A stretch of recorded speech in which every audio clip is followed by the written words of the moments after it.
এটা কমলার গাছ, এই যে ফুল হচ্ছে। ইনশাল্লাহ আশা করা যায় কিছুদিন পরেই ফল চলে আসবে।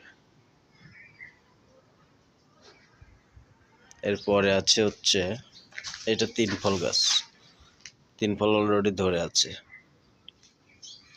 এরপরে আছে হচ্ছে আপনার এটাও কমলার গাছ, এটা মেহেন্দি।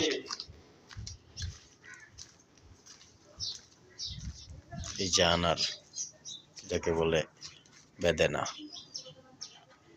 ধরে আছে, অনেকগুলো আছে, প্রায় পাকা পাকা হয়ে গেছে।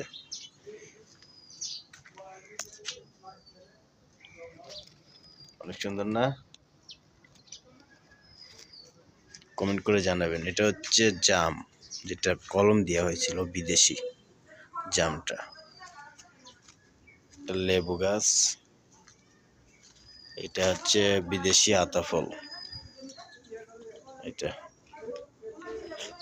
এটা হলো বিদেশি গাব, যেটা আমরা দেশি ভাষায় বলি গাব। এটাও ধরছে, অনেক ধরছে। এর পাশে ওই যে পেয়ারা গাছ, বেগুন গাছ, এগুলা ছোট্ট একটা বাগান আর কি।